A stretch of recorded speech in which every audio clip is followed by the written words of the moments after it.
tous si vous nous rejoignez chez les Grandes Gueules. Nous sommes vendredi 11 novembre 2022. Le plaisir de vous retrouver au compte de cet autre numéro des Grandes Gueules pour vous aider à mieux comprendre l'actualité. Vous le savez, l'émission interactive. Vous pouvez interagir au sujet ici développé en nous écrivant au 657 39 13 13 ou nous écrire sur Twitter au hashtag espace GG. Merci à Sola Media qui relaie cette émission. Merci également à nos sites partenaires, notamment guinénews.org, guinématin.com, guinée114.com.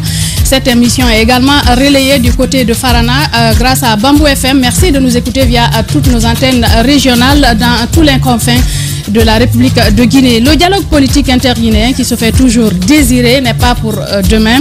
Le Premier ministre et les facilitatrices nommées par décret présidentiel ont pu rencontrer hier les 4 coalitions politiques opposées au format actuel du dialogue. Il le dit Jacques Léwa Leno, les lignes n'ont pas bougé. Ces politiques ont en effet transmis un mémorandum contenant des préalables à toute rencontre et en gros, ils sont pour des discussions essentiellement autour du processus électoral que la Commission électorale nationale indépendante devra conduire très rapidement.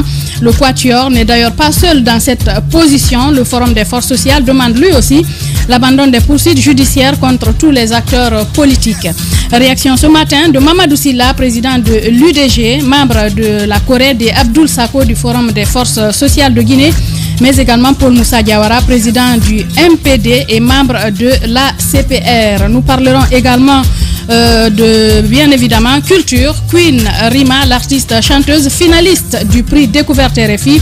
Pour elle qui se met donc en scène en artiste guerrière, c'est déjà un pas dans une carrière qu'elle veut longue et réussie.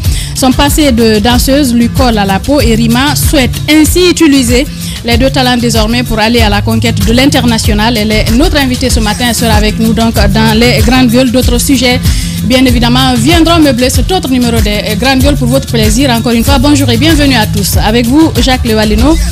Bonjour, bienvenue. Bonjour madame, bonjour à tous. Joli boubou. Merci beaucoup. J'ai vu le boubou avant de voir Jacques. Je ne sais pas ce qui s'est passé. Il a porté le boubou en entrant dans le studio. Antoine, bonjour. Bonjour Moussa Hiro, bonjour à tous. Bonjour à... C'est maintenant que je vois la ressemblance de ta barbe avec Foromo. Avec Foromo. avec celle de Foromo. Continuez comme ça. Tu veux lui dire bonjour? Oui, c'est le lieu de pèlerinage. Hier, j'ai vu que des journalistes sont allés faire des photos. Pas des journalistes. C'est Tamba en même temps. Tamba est allé saluer Foromo.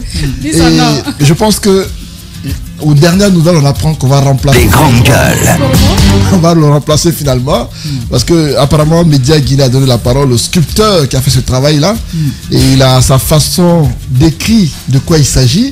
Selon lui, c'est un paysan forestier. Vous voyez qu'il a porté une tenue traditionnelle de la forêt qu'on appelle généralement forêt sacrée. Et donc à son retour de... Sauf que la tenue ne couvre pas le ventre. Oui, non, mais ça couvre le dos. Ça,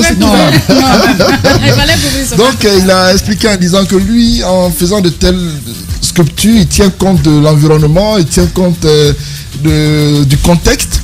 Et donc, il a fait ça, c'est à base de ciment qu'il a fait. Et c'est un paysan qui a récolté un régime de bananes. Il a une gourde avec lui. Et à ses côtés, il y a une dame qui verse de l'eau.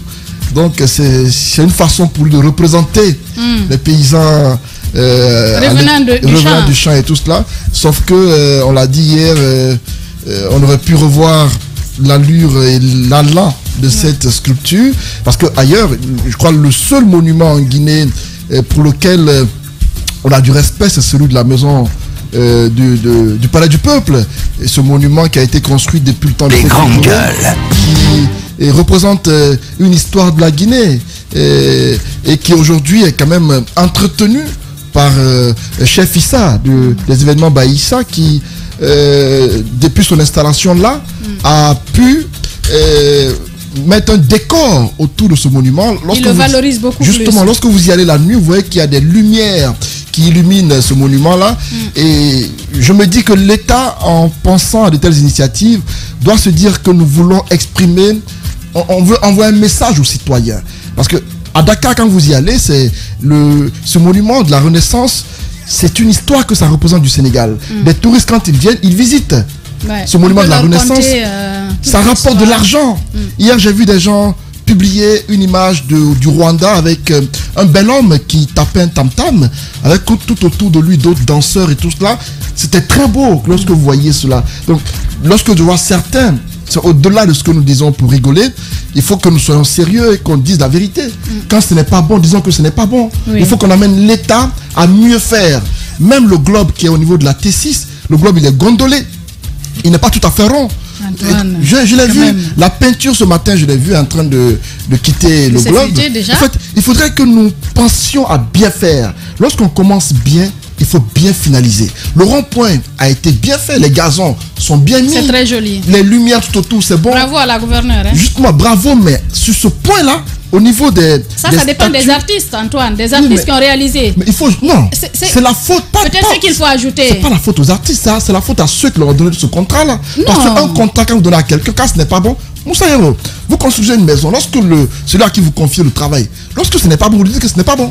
Refaites. Quand vous jugez que une des parties de la maison n'est pas bien faite. Peut-être que les autorités, pour eux, c'était joli à voir. Il a fallu cette réaction de toute la communauté. Ce matin, on apprend qu'ils vont remplacer ce monument-là par un autre d'un sculpteur guinéen. Qui parle plus peut-être. Un certain Sidimé. Je pense que c'est très bon. Mais il faut penser à des monuments plus gigantesques. Parce que hier soir, quand je passais, j'ai vu des enfants autour, des curieux. Une vingtaine d'enfants qui étaient là à faire des photos et tout cela. Je me rends compte que... Non. Ça attire. Non, ça veut dire que ça attire. Non, mais ce qui serait mieux, c'est de mettre quelque chose qui parle. Parce que moi, je pense à un touriste, par exemple, qui viendrait en Guinée, ou bien à un de vos amis qui viendrait d'ailleurs.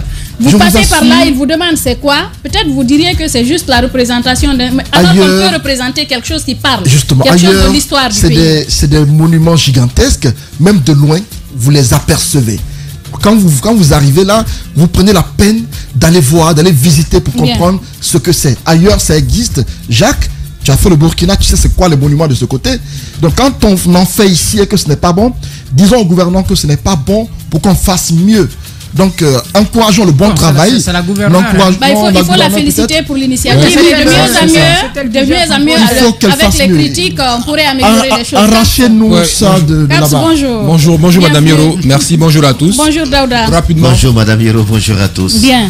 On va évoluer. Oui, vous vouliez dire... Voilà, ce que j'ai envie de dire rapidement, c'est par rapport justement à cette statue-là. C'est pour dire que la responsabilité, c'est à deux niveaux. Il ne faut pas situer ça uniquement qu'au niveau de la gouverneure, mais également au niveau des sculpteurs, au niveau de ceux qui font le travail. Vous savez, souvent, on a tendance à dire qu'il y a certains marchés qu'on ne donne pas le plus souvent aux Guinéens. Mais on se rend compte qu'en général, il y a certaines activités, quand on donne à nos compatriotes, ils ne mettent pas un certain sérieux dans le travail qu'ils font. Et c'est là où il faut interpeller justement nos compatriotes à faire des travaux à la hauteur de la demande. C'est comme cela qu'on fera respecter notre expertise. De l'autre côté, au niveau de la gouverneure, elle a fait beaucoup de choses. C'est pas le seul rond-point. Les autres, les gens l'ont apprécié. Oui. Mais encore une fois, faut-il dire que quand on doit mettre un monument comme ça, après que le cabinet ou l'entreprise en question qui doit réaliser l'activité soit sélectionnée, on sait auparavant, même dans les thèmes de référence, ce qu'on recherche, ce qu'on veut communiquer. Tout est détaillé dedans. À mon avis, eux, ils étaient satisfaits parce qu'on a vu même le Premier ministre venir à l'inauguration, venir couper le cordon et venir. Donc, ça veut dire que quelque part, pour nos autorités, c'était bon. Mais sauf qu'après, aujourd'hui, il est difficile de garder de l'information, il est difficile de faire un certain nombre de choses. Parce qu'aujourd'hui, la loi des médias sociaux était là. C'était voilé jusqu'à l'inauguration. Donc, ils n'avaient pas vu. Ils n'ont vu que le jour de l'inauguration, quand on a enlevé le voile. Et voilà. Bien, on évolue donc avec l'actualité. Jacques Levaleno, Conseil des ministres, les grandes annonces. Oui, le Conseil des ministres d'hier a fait quelques annonces, à ma foi, quelques annonces importantes. Justement, on a parlé de l'inauguration de ces ronds-points. Et ce qu'on a ajouté derrière, c'est que Madame la gouverneure doit travailler avec le ministre de la Culture pour aménager les plages de Conakry. J'imagine qu'à ce niveau, on prendra toutes les dispositions pour faire de l'aménagement plus bon et qui puisse attirer, n'est-ce pas, des visiteurs. Ensuite, il y a quand même si vous voulez, des communications qui ont été faites par le chef de l'État autour des audits. Parce que pour l'exercice budgétaire au 2022, le chef de l'État a souhaité qu'un audit soit fait sur les contrats qui ont été passés. Je crois que le Premier ministre a donc été instruit de conduire, n'est-ce pas, le travail de cet audit-là qui doit être piloté par l'inspection générale d'État et l'inspection générale des finances. Parce que nous sommes partis avec un budget de 26 000 milliards de recettes et plus de 30 000 milliards de dépenses. Il y a donc un gap au moins d'environ 4 000 milliards qui est resté et qui devrait être financé par, n'est-ce pas, les apports extérieurs. Quand on sait que les apports extérieurs en cette période de transition pourraient ne pas être aussi consistants qu'on puisse l'imaginer. Il y a donc les audits qui ont été commandés et puis il y a cette invite qui est faite au secrétaire général de la présidence de transmettre, n'est-ce pas, le rapport d'audit qui est déjà fait de contrats, bien sûr, au compte du même exercice au niveau de l'agence judiciaire de l'État pour que les conséquences soient tirées. On peut donc bien entendre par là qu'on est dans, si vous voulez, le contrôle de ce qui a été fait par le CNRD lui-même. Je pense que, comme je le disais la dernière fois, avec cette histoire au ministère des Infrastructures et des Transports, c'est peut-être un regard qui est désormais jeté sur la gestion actuelle et cela, à ma foi, semble important. Mais si déjà il y a un audit qui a déjà été fait, ça veut dire que certainement on pourra détecter, en plus de ce qui s'est passé ces derniers temps, on pourra avoir de la matière à présenter. En fait, je crois qu'il y a deux audits. Il y a les audits sur les contrats. Ça, ce n'est pas, je crois que ce n'est pas encore fait parce que c'est hier on a instruit le Premier ministre de le faire, donc de conduire cela. Maintenant, pour ce qui est du ministre secrétaire général de la présidence, je crois qu'il y a du travail qui a déjà été fait par l'inspection générale d'État et l'inspection générale des finances. Ça a dû porter sur la gestion des EPA, de certains établissements publics à caractère administratif. Donc les rapports là doivent être acheminés au niveau de l'agence judiciaire de l'État pour que les conséquences soient tirées. Donc on pourrait avoir dans les prochains jours, en tout cas, la communication soit de l'agence judiciaire de l'État ou alors du gouvernement lui-même pour comprendre ce qu'il y en est. Puisque en même temps, le même conseil a fait savoir que les ministres et les directeurs généraux des établissements publics à caractère administratif doivent défiler à la RTG. Un programme doit être communiqué d'ici lundi par le Premier ministre pour expliquer ce qu'ils ont fait en un an des fonds publics. Un format doit être fait. Je pense que ça doit être bien imaginé pour que ce soit quand même des questions pertinentes. Ça, c'est la recommandation que je fais derrière. On envoie à la RTG. Ce serait très important que des questions pertinentes soient posées à l'ensemble des acteurs publics qui vont communiquer sur ce qu'ils ont fait avec l'argent public. Donc voilà en gros les grandes annonces qui ont été faites hier, pas que cela, puisque il va y avoir de la communication également dans le domaine des mines où on annonce la construction d'une raffinerie d'or. Le conseil a validé le projet du ministre des Mines et de la Géologie. Et l'instruction lui a été donnée de procéder très rapidement à l'élaboration d'un document pour un appel d'offres pour que ce travail-là puisse commencer. Bien. Alors, Antoine, vous avez aussi suivi cette actualité. Il a commencé par un premier point, notamment, bien évidemment, avant de revenir sur ces questions d'audit, l'aménagement des plages.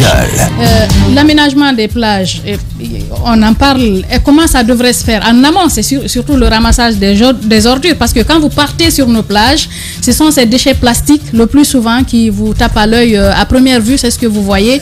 En amont, est-ce qu'un travail préalable ne devrait pas se faire, c'est-à-dire faire en sorte que on puisse gérer les ordures dans les quartiers, dans nos communautés, avant de partir sur cet aménagement? Comment ça devrait s'échelonner? Oui, c'est un manque de vision. Je pense que les autorités qui se sont succédées dans ce pays, surtout au niveau du ministère du Tourisme, et plus précisément de l'Office national du tourisme, ont passé plus de temps dans le verbiage que dans de la théorie, que dans les actes. Parce que je ne veux pas comprendre que des personnes soient nommées à des postes aussi spécifiques et qu'on n'arrive pas à faire ce pourquoi on est nommé. Moi, souvent, je me demande, mais pourquoi est-ce qu'on nomme des gens? Qu'est-ce qu'ils font à ces postes-là? Parce que vous n'avez pas grand chose à faire. Le domaine d'intervention est précis. On vous dit, voici votre axe d'intervention. Pour un pays qui n'est pas si grand, pour une capitale si petite, je suis surpris que dans ce pays, qu'on n'ait pas de lieu de distraction, de divertissement. De plage, avec toutes des les plages Guinéens qui sont peuvent y en contraints avoir. d'aller en Sierra Leone, en Côte d'Ivoire, ou même au fin fond de la Guinée, pour trouver au moins un espace pour se divertir avec leur famille. Parce qu'à l'interne, il n'y a pas de cadre qui s'emploie à aménager les espaces qui, pour moi, sont leur domaine d'intervention. Les plages, rappelez-vous, depuis qu'il y a eu le drame de Robanet, c'est resté comme ça en l'état. Robanet et autres plages qui sont aux alentours. Mais je pense qu'à un moment donné, il y a eu cette volonté. Quand Mathurin était gouverneur, je ne sais pas ce qui s'est passé entre-temps. Ça n'a pas été suivi d'actes. Ce qui se passe, c'est quoi? Les Guinéens vont à la plage pour regarder la mer, pas pour nager. C'est-à-dire, on va s'asseoir. Parce que tu n'oses pas te mettre à l'autre. On va s'asseoir. Alors que la plage, c'est vraiment pour s'amuser. On rentre dans l'eau pour pouvoir recevoir les vagues. C'est ça la plage. Il veut partager son expérience de la Côte d'Ivoire. On l'a vu. Mais si, en fait, parfois je me demande. On t'a vu pendant les vacances. Pour un pays où il y a trop de tensions, pour un pays où tout le temps les gens sont sur les nerfs, c'est parce que justement, il n'y a pas ces endroits-là qui fait que les Guinéens ne peuvent pas parfois être souriants. Dans la circulation, on est nerveux. Tu sors de la maison, tu es dans ta voiture, tu as la mine serrée. Parce que le Guinéen n'a pas le stress. Des gens sont dans les bureaux, ils ne savent pas où aller. Parce que les autorités sans oublier qu'on a envahi les bordures de mer. Quand vous partez par exemple sur nos corniches, au lieu de mettre des endroits où des gens pourraient s'asseoir pour lire, contempler la mer, on y a dressé des immeubles. Et donc ça me surprend qu'il y ait un département du tourisme dans ce pays-là. Et c'est vrai, on ne peut pas imputer cela à ceux qui sont en place maintenant là. Mais il y a eu 11 ans quand même qu'on a vécu sous l'ère Alpha Condé, mais bien avant cela, sous l'ère Lansana Conté. Comment comprendre qu'il n'y ait pas une politique d'aménagement des plages? Les sables, par exemple, normalement une plage, les sables sont fins. C'est quand vous marchez là-dessus, vous êtes tellement. Je ne sais pas si vous êtes parti du côté de Tayaki. C'est Voici tellement une belle beau, plage. c'est tellement mais c'est beau, pas mis mais en valeur. c'est pas mis en valeur. C'est le centre les mains de citoyens qui l'accessibilité même d'abord. Moi, je sais quand même qu'il y a eu de la volonté à un moment donné. J'avais échangé avec Mathurin qui avait la volonté de faire cet aménagement. Évidemment, je sais que c'est le ministère du Tourisme. Est-ce qu'il y avait eu un conflit de compétences? Qu'est-ce qui s'est passé? On se pose bien la question de savoir. Il y a même un contrat, je crois, avec une société immobilière française qui était venue, qui allait à Robanet, par exemple, où il y a eu des traçages, tout. Mais on ne sait plus qu'est-ce qui a suivi après. Ça fait dormir debout. Normalement, et ça c'est ce qui doit se faire. Une plage n'est pas à envahir. Lorsque vous passez à côté, il faut que la mer soit visible. La route est là et puis la mer est là. On voit des citoyens prendre du plaisir aux abords de l'eau. Normalement. Vers le palais du peuple, vous voyez ce qui se passe là. Et vous voyez que c'est une belle vue, mais il n'y a pas d'aménagement qui a fait. Des lumières, normalement, auraient dû border le long de la mer. Quand vous y passez, la vue soit agréable. Mais quand vous passez la nuit au niveau de cette corniche là, tout est noir. Je me dis qu'il n'y a pas de vision, il n'y a pas de politique véritable d'aménagement, et c'est le moment pour la refondation, puisque c'est le moment de tout changer. J'espère que la politique qui va être adoptée sera pour que les Guinéens désormais n'aillent pas loin de la Guinée pour s'amuser, ou même au-delà, parce qu'il y a les îles de Los qui sont là où les gens vont à Rome. Enfin, c'est Roum pour avoir accès pour avoir accès au sable et autres. Et là également, il y a un travail qui doit être fait. Bah, il faut des moyens pour pour moi, aller là-bas. Les îles de Los, de ce côté, payer de l'argent pour traverser. Pour moi, les îles de Los doivent être la CENI de la Guinée. Mais malheureusement, il n'y a pas de politique dans ce sens. On peut revendre des parcelles là-bas à des particuliers pour les mettre en valeur. On leur impose un style de construction. Il y a même une histoire. Au niveau des îles de Los, au niveau de Kassa, quand vous partez, il y a une histoire qui pourrait vraiment rapporter de l'argent dans le domaine du tourisme à la Guinée. C'est un scandale touristique. C'est aussi un scandale touristique. Mais on ne s'en rend pas compte. L'autre chose qui a été dite à ce Conseil des ministres, c'est le passage des différents ministres à la RTG désormais pour faire le compte rendu pour faire leur bilan après un an de gestion. Ça a été annoncé hier. C'est bien que les ministres communiquent, mais on on ne peut pas que limiter ça à la RTG. On aurait pu le faire sous forme de conférence de presse ouverte à tous les médias. Par exemple, qu'on ait la possibilité de poser des questions autour de certaines choses qui nous paraissent importantes. Par exemple, un ministre qui prend la parole à la RTG, c'est bien évident que ce sera une communication arrangée. Le ministre viendra dire ce qu'il veut. Faire une communication à sens unique sur des questions déjà connues. Alors que si c'est ouvert sous forme de conférence de presse, c'est une proposition que je fais. Par exemple, on peut faire un plateau spécial sous forme de... Il y aura des conférenciers en face et des journalistes de l'autre côté. Pour qu'on ait la possibilité quand même, c'est une émission mais sous forme de conférence, pour qu'on pose des questions. Je pense un peu comme grand public. Justement. Voilà. Oui, pas grand public. Peut-être si les gens sont gênés, par exemple, qu'il y ait du public, mais ouvert à la presse qui pourrait poser des questions et puis après passer à la RTG comme invité du journal, par exemple, pour parler de cela. Mais quand c'est fermé, c'est compliqué. Donc, ce sera de la communication, c'est bien. En tout cas, je suis curieux de voir ce qui va se faire. Les ministres passeront, chacun va faire son bilan. Quelques-uns auront un bilan à présenter. Il y en a d'autres qui n'auront rien à présenter parce que ils auront quand même quelque chose à présenter. Non, pas grand chose. Mafoudia, bonjour, merci de nous rejoindre. Bonjour Djadja, merci. Bien, allez-y Daouda sur la question. Oui. Chacun aura quelque chose à présenter. On ne peut pas travailler pendant un an et ne rien avoir à présenter. Ça dépend de ce qu'on a fait. Parce que quand vous dites travailler, ils ont tous travaillé. Ça dépend. Soit vous présentez, il y a des ministres que je ne connais pas. Non, soit vous présentez vos œuvres ou vous présentez vos il y a des ministres que je ne connais pas du tout. Parce que s'il y a un fonds mis à votre disposition, soit vous présentez ce que vous avez fait de ce fonds, soit vous nous dites où les fonds sont allés. Je crois que c'est une bonne chose. Il y a déjà une rencontre qui est annoncée à Kalea aujourd'hui avec les directeurs généraux. Et je crois que c'est une rencontre. Oui. Une retraite. Une retraite. Bon, on va en parler après. Il faut s'isoler là-bas. On va arriver au sujet. D'accord. Je disais par rapport au tourisme, par exemple, aujourd'hui on a un problème chez nous, c'est que on ne s'intéresse qu'à là où on peut venir tout de suite fermer les portes, soit dans on vient fermer les motels, les boîtes, on dit payer les impôts et autres. Il y a eu beaucoup d'argent qui a été engrangé pendant sous Alpha Condé, dans ce sens avec je crois l'Office national du tourisme, mais également l'Office national de l'hôtellerie. Il y a eu beaucoup d'argent parce que on a aujourd'hui plus de motels à Conakry que par endroit que de mosquées ou d'églises. On a plus de... Comment tu as fait ces statistiques-là? Moi, je vois plus de mosquées. Oui, les motels, je ne sais pas comment tu as pu faire. Oui, parce que tu... Non, parce que... Non, sur la base de quoi tu penses qu'il y a plus de motels que de mosquées? Tu as vu plus de mosquées que de motels. Les minarets sont bien visibles. Oui, effectivement. Mais les motels sont cachés. Effectivement, les minarets sont bien visibles parce que là, tu les motels, il faut voir. Et puis il faut se promener pour s'en rendre compte. Et les motels, tu rentres la tête baissée. C'est pourquoi tu ne vois pas. Ça veut dire que toi, tu es passé à plusieurs endroits. Non, c'est parce qu'ils rentrent la tête baissée qu'il ne peut pas voir. Et les minarets sont en haut. Voilà, je disais. C'est ce qu'on appelle se mettre à nu.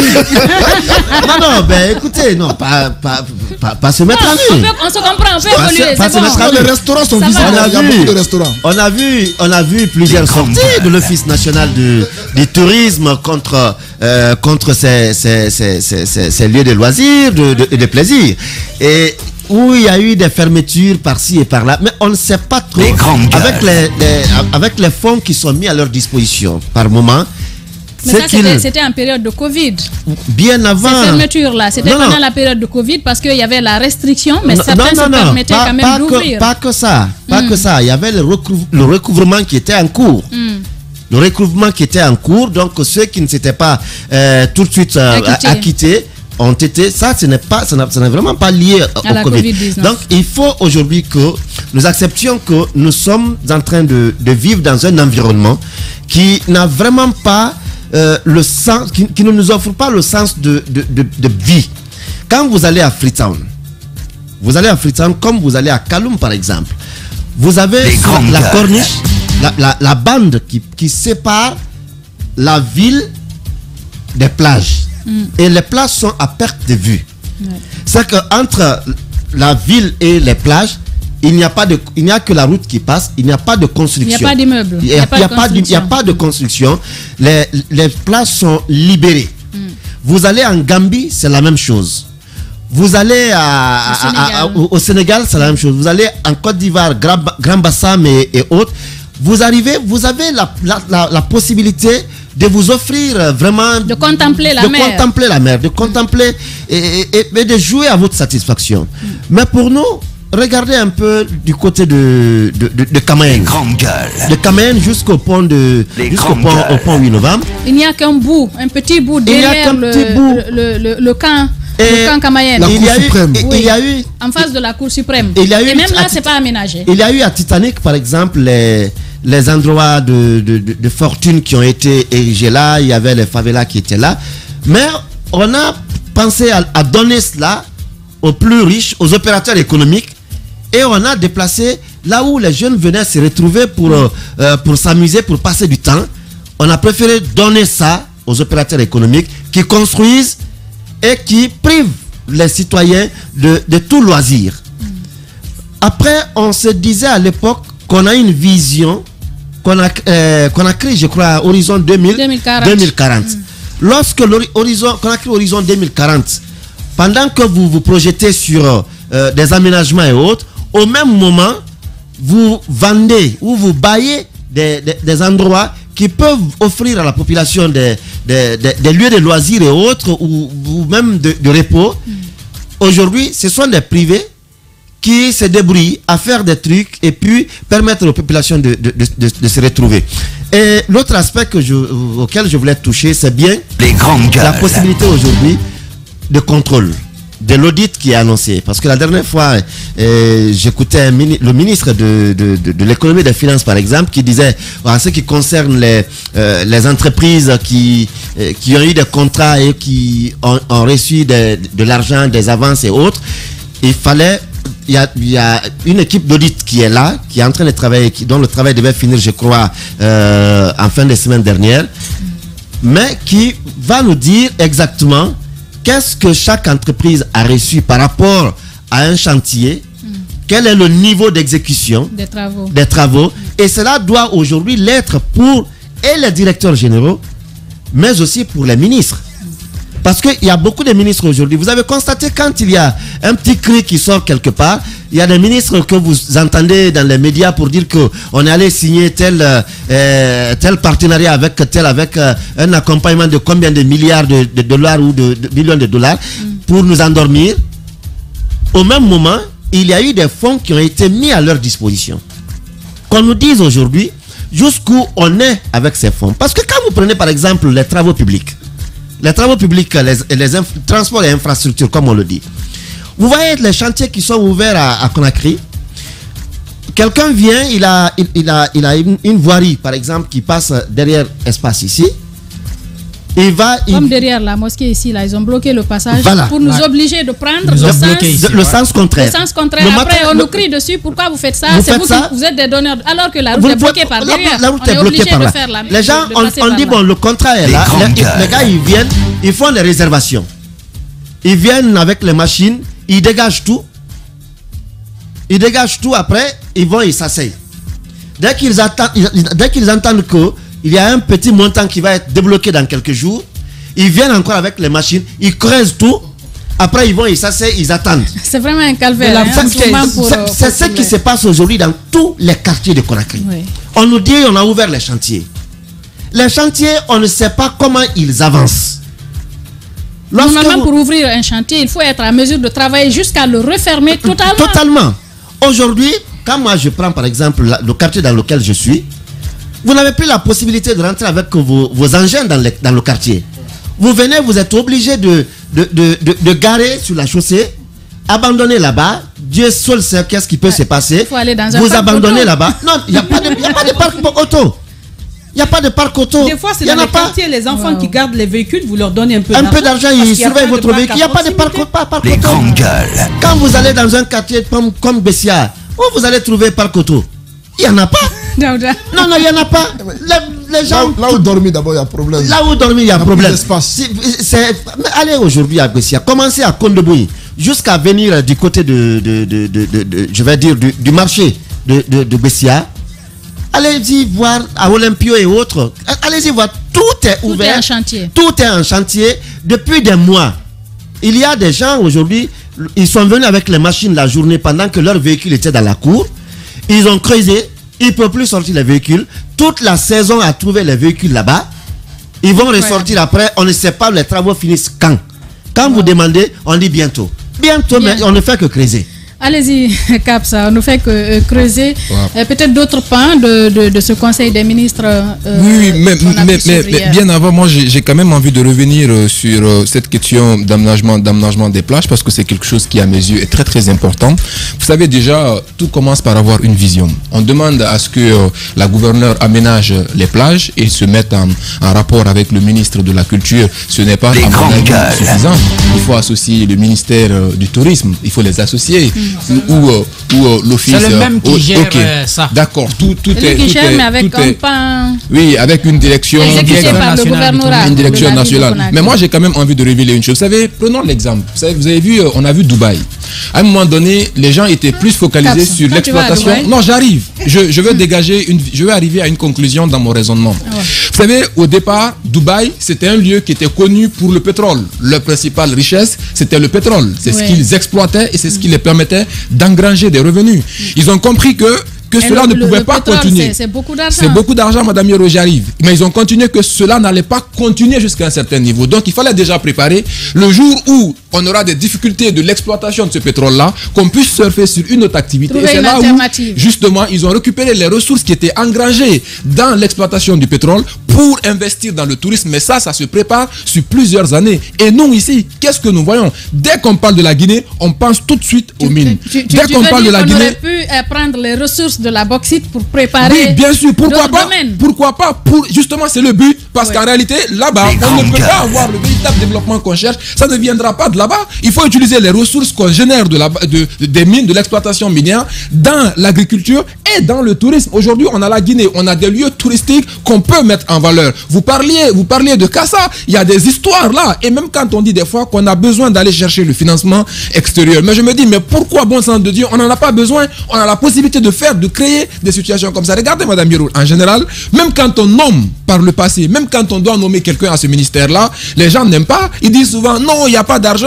Non, c'est pas le président ne prend pas, c'est pas dans la vision, dans les priorités du président. C'est pour qu'on... En réalité, les ministres doivent comprendre. Quand vous êtes là-bas, vous n'attendez même pas seulement qu'on vous donne de l'argent. Non, mais vous créez des projets. Exactement.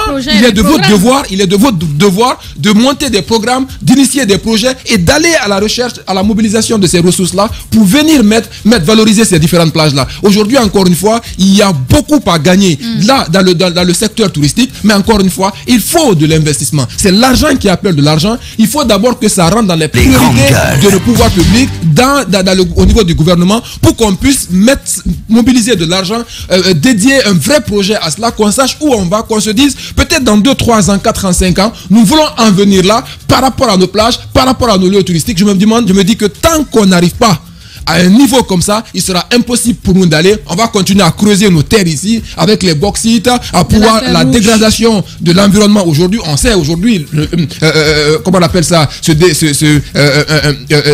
si vous voulez, cette perturbation du climat, en un mot, je veux dire. Aujourd'hui, on voit ce dérèglement climatique qui est là. C'est dû à quoi? C'est dû à cette exploitation minière en grande partie. Regardez dans la zone de Bokeh, justement ce qui se passe. Donc, encore une fois, il faut qu'on soit dans une certaine vision, qu'on sache là où on va, qu'on prenne des bonnes décisions qui vont pouvoir apporter au pays dans l'avenir. Moi, ça, c'est le premier point que je voulais révéler. Lorsqu'il a reçu la visite du président burkinabé, Roch, il voulait lui faire visiter Conakry, la Guinée.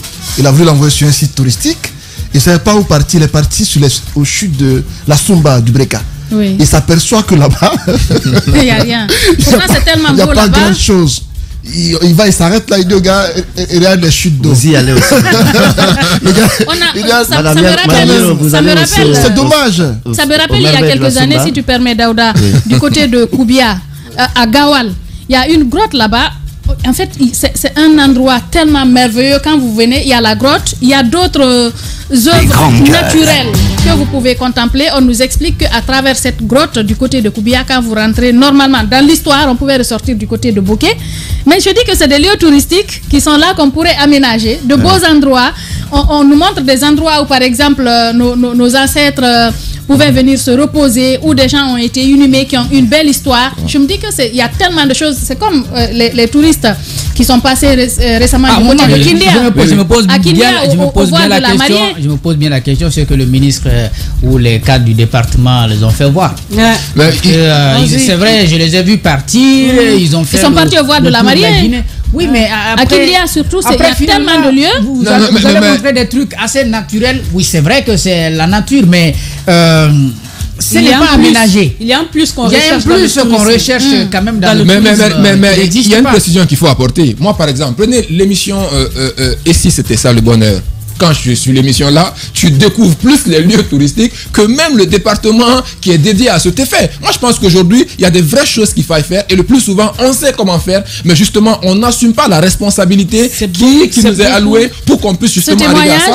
C'est ce message qui nous est parvenu par un cadre qui nous dit, par exemple, il cite ici la plage Péronne derrière le palais, la plage Kamayenne derrière Palme Kamayenne, la plage Donka derrière la résidence de l'ambassadeur des États-Unis, la plage de l'Andrea derrière la cité ministérielle, pour ne citer que celles-là, ne sont que de lointains souvenirs pour nous. Nous avons 300 km de côte, sans compter que Conakry est ceinturé par l'océan Atlantique. Bien dommage. Je ne sais pas s'il veut que je cite son nom. C'est le doyen Jeannot Williams qui nous envoie donc ce message pour témoigner, pour dire qu'on avait vraiment de beaux endroits qu'on pouvait aménager, mais on a mis des immeubles, des tas de ferrailles dessus. Justement, donc comment arriver à ça? Et donc moi je veux terminer par avant de passer la parole, je veux terminer par ce dernier point, Les grandes gueules. L'audit qu'ils veulent engager. Ça, vous savez, avant d'arriver à cet audit là, on a souvent des soucis dans ce pays-là. On engage des fois des évaluations, les résultats ne sortent jamais.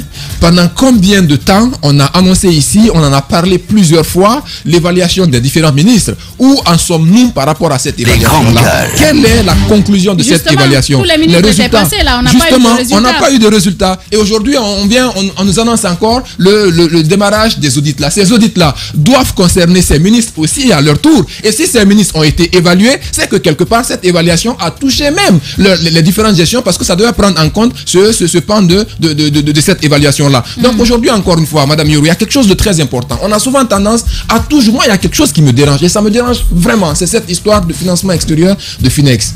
À chaque fois qu'on fait le budget de l'État, cette année, on parle de 30 000 milliards. On a pu mobiliser 26 000 milliards. Il faut aller à la recherche de 4 000 milliards. Mais bon sang de Dieu, au lieu d'aller chercher là, si on gère très bien c'est qu'on a les fonds qu'on a déjà ici, je me dis qu'on peut se priver d'aller à la recherche de ces Finex-là. Mais encore une fois, voici le travail qui est là par rapport aux infrastructures. On a vu ce qui s'est passé récemment. La presse en a largement couvert. On a ici vu les audios qui ont circulé. On a parlé du fond à large. Je me dis que ça doit inspirer le président sur un fait, que ça ne doit pas seulement se limiter qu'au directeur. Même ces ministres-là qui doivent venir surveiller l'évaluation de ces cadres de leur département, même eux d'abord. Oui, même moi, je pense que l'audit pourra nous édifier notamment justement, sur, et ça doit commencer, ces audios qu'on a, et ça doit commencer par ces ministères-là. Regardez, Madame Yourou, qu'on dise que vous avez un cadre qui démarre un chantier. Vous parlez au niveau de la mosquée derrière cet immeuble-là. Quand vous voyez là et que la route elle est bloquée, c'est dû à quoi? Vous démarrez un projet. Vous n'avez pas, même l'entrepreneur qui fait le projet... De lisibilité. De lisibilité. Même celui qui exécute le projet n'a pas une vraie lisibilité sur l'exécution de son projet. Parce qu'en réalité, il faut préciser. Il faut préciser. C'est une pratique courante. Non.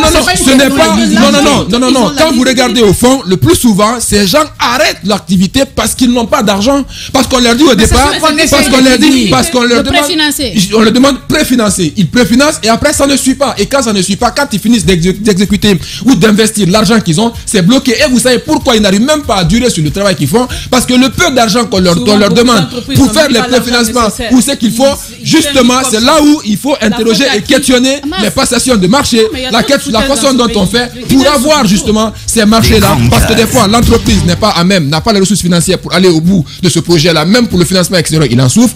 Deuxième chose, même si il démarre ça, l'État ne suit pas, ne l'accompagne pas, et c'est pourquoi jusqu'à présent, on est avec cette histoire de dette intérieure qu'on n'a pas encore fini de payer. L'État continue à être mauvais payeur. L'État continue toujours à être mauvais payeur, et ces entreprises-là aussi ne peuvent pas vivre sans l'État. C'est comme ça, ils fonctionnent, mais encore une fois, c'est à l'État justement de pouvoir enlever les populations dans ces calvaires-là. Parce que quand ils démarrent ces genres de chantiers, ils démarrent ces genres d'activités, ce qu'ils oublient, c'est que pendant que les travaux sont bloqués, la population, elle souffre. Et même quand ils viennent bloquer certains endroits, ils ne prévoient pas des routes alternatives ou des alternatives qui vont permettre aux pauvres populations de pouvoir circuler. Normalement, ça rend encore plus difficile le calvaire. Et finalement, on dit, les gens n'arrivent pas tôt au travail et ils sont dans les difficultés d'improductivité. Encore une fois, quand on veut une chose, il faut définir le cadre qu'il faut pour pouvoir arriver à ça. Bien, ne pas improviser. Il faut que je lui donne la parole. Maf, vous savez, elle parle toute seule. Non.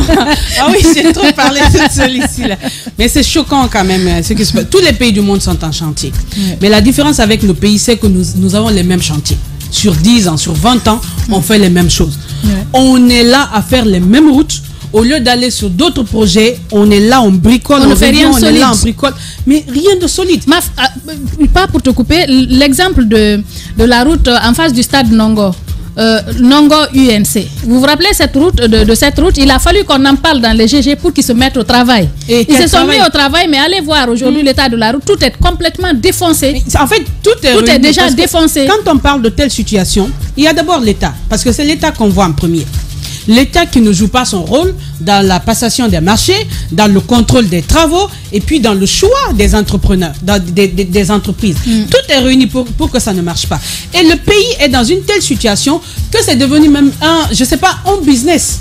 Vous pouvez venir, vous n'avez rien dans la poche, ayez seulement l'idée, l'État vous donnera le marché, l'État vous donnera l'argent si vous avez un peu de jugeote. Si vous acceptez de partager. Si vous acceptez de partager. En fait, il y a quand même un réel problème. Difficile aujourd'hui à expliquer pour nous autres, qui tous les matins parlons des mêmes problèmes. Vous vous demandez, mais qu'est-ce qui ne marche pas chez nous? Lorsqu'il y a eu Covid, il y avait moins de circulation, il y a beaucoup de pays qui en ont profité pour, par exemple, avancer sur les travaux. Mais ici, on lance des travaux, c'est quand vous sortez le matin que les travailleurs sortent le matin. La nuit, tout le monde se repose. Et puis on dit, on veut aller vite. Après, on vous propose un travail qui ne tient pas. Je pense que quand même, il y a une certaine... Je ne sais pas comment qualifier cela, mais ce serait important qu'on arrête de se moquer des Guinéens. À la longue, moi, personnellement, ça fait mal, c'est choquant. Quelqu'un m'a confié une histoire une fois, c'est un entrepreneur en fait, c'était de raboter une route, après il a si bien fait, tellement bien fait que celui qui lui a confié la tâche a dit mais si tu fais bien comme ça là, est-ce que l'année prochaine on aura le marché? Mais c'est ça le problème. On parlait de l'intérieur du pays, les cas d'accident, c'est incroyable. Les cas d'accident du week-end, de Sougueta. Dans les raisons, dans les causes, on a évoqué l'étroitesse des routes. Oui. Ça fait combien d'années depuis l'indépendance? Regardez ce qu'on a comme infrastructure routière. Les gouvernements se succèdent, mais regardez ce qu'ils nous proposent.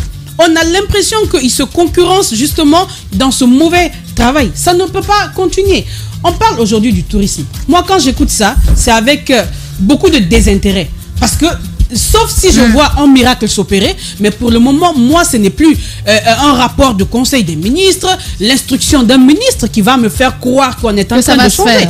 Parce que lorsqu'on veut, quand on parle de tourisme... N'est-ce pas, c'est annoncé. On ne connaît pas encore des spécialistes en tourisme en Guinée, mais dès que l'argent est annoncé, vous verrez des entreprises qui vont naître. Il y a des entreprises. Comme on en a vu dans les infrastructures. Il y a des entreprises. Mais vous savez, pour parler déjà de tourisme, il faut que dans le pays, on ait la conviction qu'on a quelque chose qu'on veut proposer au monde entier.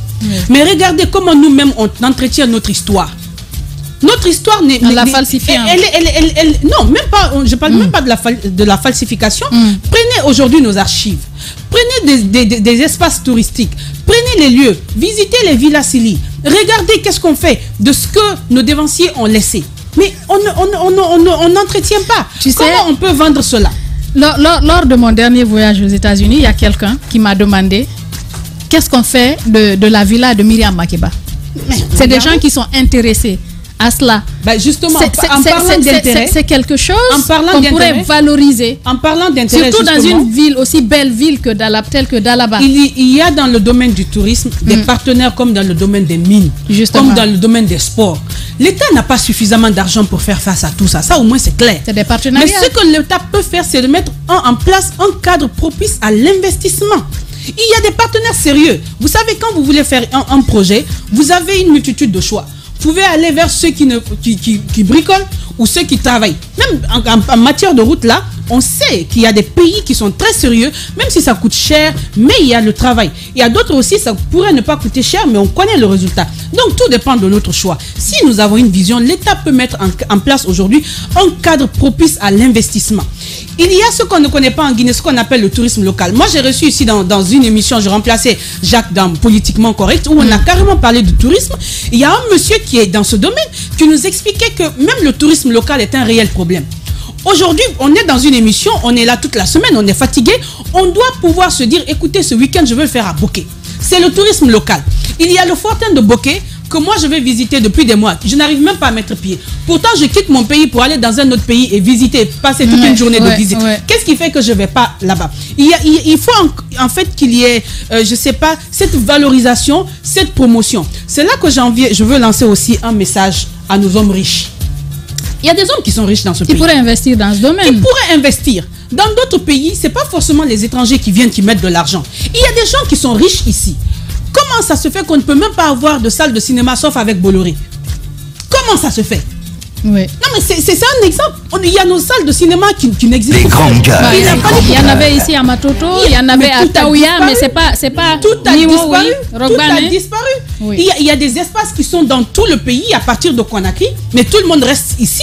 Quand on prend les investissements, et c'est vrai que quand on parle de ça aussi, il y en a qui vous diraient ce n'est pas facile, on est tout le temps dans les manifestations, tu mets ton argent, on vient, on casse tout, ou bien par exemple d'autres te diront le Guinéen quand tu viens investir, c'est toi qu'on fatigue, c'est-à-dire au niveau de notre administration, on facilite la tâche par exemple à un étranger par rapport à un Guinéen qui veut mettre son argent. Justement. Mais tout ceci est discutable, il en faut de la vision. Mais justement c'est cette vision qu'on demande. Tu as vu cette question de facilitation, c'est très important ailleurs. C'est très important.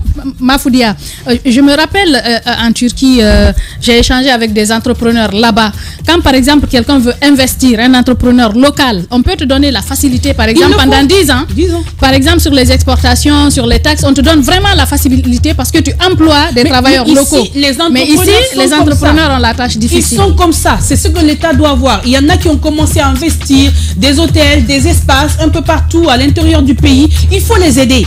Il faut les aider du moment où déjà il n'y a même pas de l'activité, parce que beaucoup de Guinéens, lorsque tu leur dis prends ton week-end et va à tel endroit, pour aller il te faut 1 million. 1 million, tu calcules ça dans ton salaire, mais tu ne vas pas aller. Il faut des politiques pour justement aider ces entrepreneurs qui investissent à baisser le coût, pour que si moi je dois aller dans un espace, je sais pas, à Boké, à Forêt-Caria, de pouvoir n'avoir qu'à dépenser par exemple 300 000, 500 000, je trouve raisonnable. Mais ça aussi, faudrait-il aider les entrepreneurs qui subissent, qui ont de l'électricité à payer, qui ont des factures à payer, qui ont tellement de gens, ils ne s'en sortent pas. Si l'État ne met pas en place un cadre propice à l'investissement, ça n'ira pas. Il ne faut pas se leurrer. L'État n'a pas l'argent pour faire certaines choses, mais l'État a les moyens de ficeler des partenariats, d'amener des gens sérieux pour investir. On a ce qu'il faut, mais faut-il de la vision? Ici, ça en manque. On va continuer avec ces appels à agir dans les conseils des ministres ou des fois par moment l'instruction du président, mais qui n'aboutissent à rien, parce que ce qu'il nous faut, ce sont des actions, et les actions, on n'a pas forcément à parler. Bien, Mafoudia Bangoura, 30 secondes Antoine. Malheureusement, le seul site touristique de Dubreka, c'est à Yorokogia.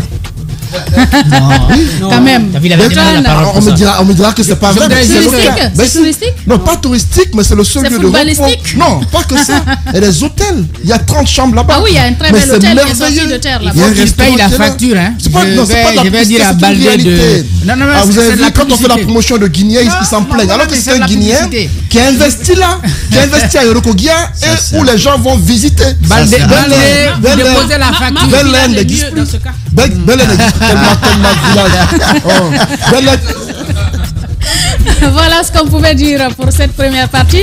L'émission revient dans 10 minutes sur Espace TV. Merci de votre fidélité. On parlera à nouveau politique ce matin. Le dialogue politique interguinéen qui se fait toujours désirer n'est pas pour demain. Le Premier ministre et les facilitatrices qu'il a nommées, qui ont été nommées par décret présidentiel, ont pu rencontrer hier jeudi les 4 coalitions politiques opposées au format actuel du dialogue. Les lignes n'ont donc pas bougé. Ces politiques ont en effet transmis un mémorandum contenant des préalables à toute rencontre et en gros, ils sont pour des discussions essentiellement autour du processus électoral que la Commission électorale nationale indépendante devra conduire très rapidement. Le Quatuor n'est d'ailleurs pas seul dans cette position. Le Forum des forces sociales demande lui aussi l'abandon des poursuites judiciaires contre tous les acteurs politiques. Tenez-vous bien, réaction ce matin donc de Mamadou Silla, président de l'UDG, membre de la Corée et Abdoul Sako du Forum des forces sociales de Guinée, mais aussi Paul Moussa Diawara, président du MPD et membre de la CPR. Il sera avec nous. Nous parlerons également culture, bien évidemment. Queen Rima, l'artiste chanteuse finaliste du prix découverte RFI. Pour elle, qui se met en scène en artiste guerrière, c'est déjà un pas dans une carrière qu'elle veut longue et réussie. Son passé de danseuse donc lui colle à la peau. Et Rima souhaite ainsi utiliser les 2 talents désormais pour aller à la conquête de l'international. Elle sera notre invitée dans l'émission Les Grandes Gueules. Mais on continue ce débat donc sur la culture. On va essayer d'avoir au bout du fil, on m'informe qu'il est déjà là, Jeannot Williams, ancien directeur national de la culture, pour recueillir son avis sur cette question d'aménagement des plages dont on parlait tout à l'heure. Bonjour, doyen Jeannot, vous êtes là? Oui, je suis là. Bienvenue Bonjour. Chez Les Grandes Gueules. Bienvenue. Merci. Merci. Allez-y, Jacques, pour la première question. Alors, Monsieur Jeannot, lorsque vous entendez le gouvernement prendre à cœur, en tout cas, c'est encore un discours, la question des plages, qu'est-ce que cela vous inspire? Est-ce que vous avez de l'espoir? Écoutez, on vit toujours d'espoir, comme on le dit, mais quand l'espoir aussi dure, c'est comme la chanson qui dit que la patience a ses limites. Voyez-vous, donc, si c'est le discours, vraiment, on en a entendu, mais moi, je souhaite vraiment, comme d'ailleurs, vous avez tellement bien commenté aujourd'hui cette actualité, que je préfère que les gens aillent directement passer dans l'action, mais qu'on essaye de voir.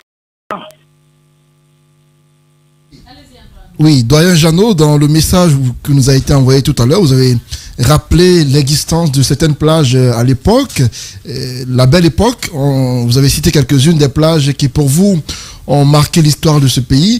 Dites-nous à quoi doit ressembler une plage et comment étaient ces plages à l'époque? Vous savez, d'abord, quand on a 300 km de côte, il est impensable qu'on n'ait même pas un petit espace de 500 mètres pour une plage. C'est pas possible. Moi, je dis sur les 300 km de côte, on aurait pu avoir au minimum 100 plages sur toute la côte. Aujourd'hui, vous avez bien compris, quand je vous parle de la plage Péronne, elle existait jusqu'à la fin du premier régime. Elle s'appelait d'ailleurs la plage du 22 novembre. Et là, il y avait une salle de cinéma qui s'appelait le club. C'était tout un espace culturel avant la lettre. Il y avait une salle de cinéma qui s'appelait le club. Il y avait un dancing en bordure de mer. Et puis, il y avait la plage en elle-même. Même la nuit de l'école guinéenne s'organisait là, à ce niveau, pour toutes les écoles qui étaient à Conakry. Si vous voulez, c'est Kaloum. Ensuite, vous aviez des plages que je vous ai citées. Je ne me suis arrêté qu'à l'Andrea. Sinon, sur toute la côte, la banlieue n'était pas encore développée. Et les habitations n'étaient pas encore nombreuses en banlieue, mais c'est toute la côte jusqu'au côté de l'aéroport, les Baba et autres là. C'était de très belles plages. Et du bord de la corniche, c'était les véritables corniches. C'est qu'il n'y a pas de construction entre la route et la côte.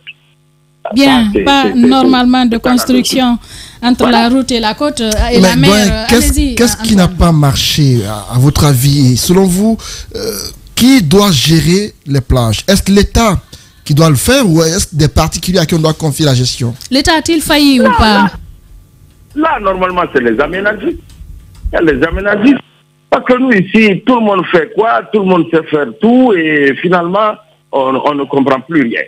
Donc, si vous voulez, par exemple, même le Mali qui est à côté de nous, regardez tous les carrefours tous les sites, même, vous avez même des plaques où c'est inscrit dessus ministère de la Culture, que ce soit du patrimoine, en tout cas, c'est le ministère de la Culture qui érige des monuments, soit historiques, soit culturels, ou en tout cas, qui parlent.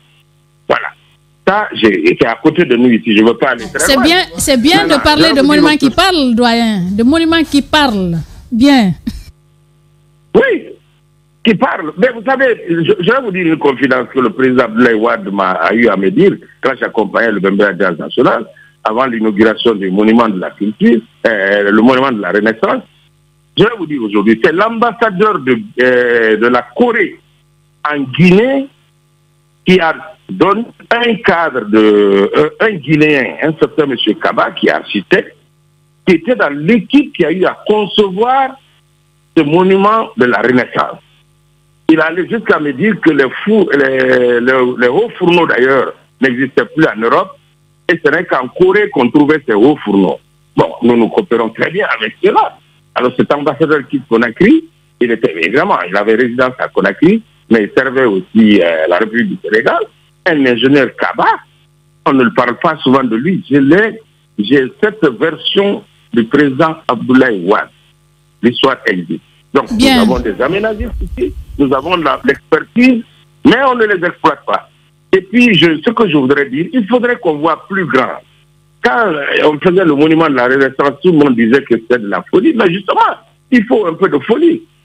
On n'aménage pas, bon, excusez-moi, ce qui est fait, c'est pas mauvais, parce qu'on embellit quand même chez nous un peu, mais moi j'aurais vu un peu plus grand, pour mettre vraiment des monuments futuristes, pas pour aujourd'hui seulement, c'est comme nos routes. Regardez, depuis après M. Bana Sidibé, qui a mis les transversales là, et qui a essayé d'améliorer un peu, grâce à lui d'ailleurs, on a essayé, mais c'était pour 15-20 ans. Il avait dit qu'après cela, il y aurait eu des embouteillages monstres. Mansour Kaba l'a réédité aussi, il l'a dit. Donc, il faut qu'on voit un peu plus grand, et mieux pourquoi pas. En Algérie, je vous donne un exemple, il y a eu ce problème même sur une partie d'Alger, la Blanche, ils étaient obligés de construire une autre route, c'est-à-dire après les constructions que nous avons par exemple aujourd'hui, on fait carrément une autre route qui va en bordure de mer et qui ceinture Conakry. Ça va diminuer les choses, mais tout ça c'est un problème de vision. Mais là, se mettre à rafistoler ce qu'on a déjà, Conakry qui avait 500 000 habitants aujourd'hui à 3 000 habitants, et le parc automobile, vous savez ce qu'il est, sans compter que le port que nous avons aujourd'hui des camions remorques qui datent d'un autre âge, qui sont en panne un peu partout, et vraiment l'un dans l'autre. Jean-Baptiste Williams, journaliste, ancien directeur national de la culture. Allez-y, Capsa, pour votre question. Voilà, alors doyen, ma question, vous rappeliez dans vos propos, vous avez parlé deux fois de voir grand. Qu'est-ce que vous entendez par voir grand? Selon vous, quel type de monument futuriste, par exemple, on devait avoir? C'est quoi votre regard par rapport à ce qu'on a du côté de la T5? Ça, c'est ma première question. La seconde question, c'est par rapport à ces plages, doyen. On parle des aménagistes qui doivent être là, mais souvent, quand on parle de l'aménagement de nos plages, la seule chose à laquelle on s'attelle souvent, c'est le ramassage des ordures qui sont là. Selon vous, qu'est-ce qui doit être véritablement fait? Quelle stratégie mettre en place pour pouvoir justement développer des plages dignes de nom qui puissent être des sources de revenus pour nos pays? Bon, je ne veux pas m'étendre sur les réponses. Deux questions. La première, vous parlez des plages. C'est ça, la première question, non? Donc, oui, c'est ça, doyen. Non, la première, c'est le monument. La première, c'est le monument de la T5. La deuxième, c'est les plages. Ce sont les plages. Vraiment, bon, m'excusez, le sculpteur, je crois, vous l'avez dit, moi, je n'ai pas lu ce qu'il a écrit. Et peut-être que c'est ce qu'on lui a demandé, je ne sais pas. Mais je crois qu'on aurait pu faire mieux. Et cet espace est assez grand. C'est pourquoi je dis qu'il faut voir grand. Moi, j'aurais vu, vous avez vu ce qui se passe au Bénin à côté de nous. On peut voir ce qui est beau chez les autres et nous aussi, on l'emmène dans ce sens. Mais ce parent à Tamba, qu'il m'en excuse, il n'a même pas 50, je ne sais pas, la hauteur, si ça prend même 51 ou 75 cm, mais on l'aurait fait en grand pour qu'à distance, on puisse le voir. Bon, regardez le monument de la place Amaury. Voilà. C'est d'ailleurs un blanc qui m'a dit que cette place aurait pu s'appeler la place Amaury. Même quand vous donnez une explication, vous êtes obligé de dire résidence 2000 ou bien à côté de l'ENAM. Bon, même les appellations doivent parler. Une place Amaury, par exemple, Almami Amaury Touré, pour tout ce qu'il a été, depuis que Mme Rougui Bari, RDB, je salue vraiment son action, quand elle mettait cette statue de l'Almami Amaury Touré, ça fait combien d'années? Bon, c'était grand, à l'époque c'était majestueux, mais aujourd'hui, les autres auraient pu mettre ça sur un piédestal de plus de 10-15 mètres. Voilà, 10, 15 ans, 30 ans après. Voilà, pour les jeunes, mais quand vous venez, il a disparu par rapport aux immeubles qui sont aux alentours. Et qui sait, si le jardin de 2 octobre aussi est occupé et qu'il y ait des immeubles là-bas, finalement, ça va disparaître. C'est pourquoi je dis qu'il faut voir grand. Maintenant, si vous voulez que je revienne à l'historique, c'est ce que je maîtrise un peu plus. L'autoroute Fidel Castro que vous voyez, il fait partie du plan triennal, le premier plan triennal qui va de 61 à 64. Donc, c'est vrai qu'on a élargi au temps de l'ancien raconté pour en faire 2 voies, mais ça a été fait en 63, en 64. Voyez-vous, c'est resté en l'état. Maintenant, on aurait pu peut-être trouver moyen de faire, bon, c'était 2 voies, maintenant on pouvait faire 4 voies, 2 fois 4 voies, 2 fois 6 voies, mais cela nécessite, pour faire des omelettes, il faut casser des œufs, ça crie partout, ou bien carrément se rabattre sur le côté des 2 côtés, puisque Conakry c'est un entonnoir. Oui, sur les corniches. Il faut des grands moyens. Et puis là, en ce moment, les plages pourront être aménagées près qu'on ait fait des routes qui ceinturent Conakry pour devenir de vraies corniches. Bien. Jean-Baptiste Williams, allez-y, Jacques, pour votre question. Alors, l'autre question qu'il avait posée, c'est justement autour des plages. Pour vous, quand on parle aujourd'hui d'aménagement, ça implique quoi? Ça devrait impliquer quoi normalement pour avoir des choses futuristes? Bien, doyen, pour renchérir à la question de Jacques, parce que cette question des plages, quand même, on en a entendu souvent parler, des questions d'aménagement. Moi, je sais qu'il y a un moment donné, il y avait cette volonté d'aménager ces plages après le drame de Rogbane. Pourquoi ça tarde, à votre avis? Qu'est-ce qui se passe notamment au niveau du ministère de la Culture pour qu'on n'en vienne pas à aménager ces plages alors qu'on en a beaucoup ici à Conakry notamment? Bon, je ne voudrais pas, excusez-moi, il faut que je parle moins puisque je ne suis plus en charge du ministère de la Culture, donc je n'aurai pas grand-chose à dire sur cela. Mais c'est que non, ici on fait appel à votre expertise en tant que doyen. En tant que doyen, c'est pas en tant que quelqu'un qui a géré. Partagez votre expérience, faire des suggestions, des recommandations. Je vous donne l'expérience. Vous savez, chez nous, c'est que les initiatives, il y en a tellement. Mais on abat les initiateurs. Moi, j'avais vu le général Mathurin, vous l'avez d'ailleurs dit dans votre... Le général Mathurin, gouverneur de Conakry à l'époque, avait commencé avec une très bonne volonté de réaménager ne serait-ce que 2 ou 3. Ça, vous vous en souvenez. Alors, dès qu'il a commencé les opérations, ça s'est arrêté, on ne sait pas. Lui, il pourra expliquer qu'il a dit d'arrêter. Et même quand il a aménagé aussi, je crois, quelques ruelles et quelques petits jardins dans le Kaloum, les travaux étaient estompés. Donc voilà, ceux qui ont des visions, qu'on les accompagne. Et comme vous l'avez dit, il faut associer les privés. L'État ne peut pas tout faire. Il y a des privés qui font de très belles choses aujourd'hui à l'intérieur du pays, vous l'avez dit. Moi, dernièrement, je ne fais pas de la publicité. Faites un tour à l'Éden, Jardin d'Éden vers Maféréa. Vous serez... C'est pas possible. C'est vrai. J'ai vu des choses, des canoës, j'ai vu des chevaux, j'ai vu des espaces, le tourisme pédestre, le tourisme équestre. Vous pouvez tout faire. Vous avez un bras de mer qui arrive, vous avez une rivière, et puis c'est pas possible. Mais ça, c'est fait par un privé. Il a mis du temps à le faire. Et comme l'a dit Mafoudia, je la rejoins, qu'on encourage au moins les privés qui y mettent leurs sous, parce qu'il y a beaucoup de réalisations à l'intérieur du pays. Moi, je parle de ce que j'ai vu. Parce que moi-même, je vous jure, j'ai décidé de ne pas sortir de Conakry et par la route. Parce que quand on met 3 ou 4 heures de temps, rien que pour atteindre le kilomètre 36, il est difficile. Tout ça aussi, ça rentre. C'est un plan d'aménagement général. Parce qu'il faut bien qu'il y ait... Je vous donne un exemple. Par exemple, l'hôpital Balais. Je parle de tout et en même temps. L'hôpital Balais que vous voyez aujourd'hui, qui est Ignace Dine, allez à Sarthe. La même statue qui était là au musée national de Noël Balais, au départ, c'était juste de cathédrale. C'est l'un des premiers gouverneurs de Conakry, celui d'ailleurs qui a tracé Conakry. Il est de Sarthe. Tous les Guinéens qui y passent, surtout nos enfants, ils ne connaissent pas. Et là-bas, c'est entretenu jusqu'aujourd'hui. Aujourd'hui, on a fait le Noël Ballet pour qu'au moins les jeunes sachent, même s'ils ne connaissent pas la cinquantaine des gouverneurs colons qui sont passés là, mais qui disent au moins, oui, on a vu cette statue à Conakry, il paraît que c'est l'un des premiers gouverneurs qui a eu à tracer Kaloum. Et le traçage de Kaloum, je vous dis, ça, vous avez bien vu, c'est un billet qui est fait. C'est bien fait. Bien. Mais qu'est-ce qu'on a fait? Voilà. Après, dernière question, Antoine. Rapidement, la question.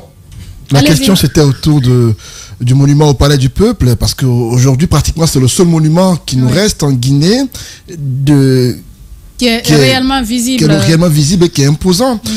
On nous apprend qu'il y a les frères Silimé qui ont proposé d'ériger, je crois que c'est le Nimba comme monument à l'un des ronds-points de Conakry. Est-ce que vous le savez? Et qu'est-ce que cela pourrait être comme symbole au cas où cela a été réalisé? Les frères Silimé qui l'ont proposé. Bon, vous parlez du monument du Palais du Peuple, c'est ça? Justement, doyen. Oui. Bon, lui, par exemple, c'est un exemple éloquent. Vous voyez, et il a été érigé parce que c'est le monument du 22 novembre 70. Les Chinois ont érigé ce monument en 71, une année après, et c'est à l'occasion de la célébration du premier anniversaire de l'agression du 22 novembre. Bon, vous avez vu la dimension que ce monument a. Et si on faisait déjà en 71, on pensait grand comme ça, dites-moi, 60 ans après, qu'est-ce qu'on aurait pu avoir? Même s'il ne serait-ce qu'un monument de cette dimension par an, on aurait eu au moins une soixantaine de monuments de cette taille à travers, pas Conakry seulement, même à l'intérieur du pays. Voilà, c'est ce que je puis dire. C'est pourquoi je dis qu'il faut souvent voir grand. Et ce monument est encore imposant. Voir grand, ne serait-ce qu'un monument par an, ça pourrait nous faire 60 monuments. Doyen Jeannot Williams, merci d'avoir accepté de répondre à nos questions ce matin. Merci beaucoup. Bien. Allez-y, Mafoudia. On a écouté le doyen journaliste, ancien directeur national de la culture, Jeannot Williams. Une petite réaction par rapport à une expression qu'il a utilisée que je rejoins, mais totalement. Il faut de la folie dans ce pays. Tous les grands hommes qui ont laissé leur nom dans l'histoire, c'est qu'ils ont pris soit des décisions majeures que personne ne voulait prendre, soit ils ont fait quelque chose d'énorme à laquelle personne ne voulait croire. Il faut de la folie. On est trop minimaliste dans ce pays. Même quand des projets, c'est des mini-projets. Pourtant, je pense que même quand vous avez ne serait-ce qu'une seule chose à faire, faites le bien et partez. Quand on parle des monuments, là, évidemment qu'on n'en a pas dans ce pays des choses qui attirent, qui poussent le monde à venir vers. Ce monument dont il parle du 22 novembre de Samori Touré.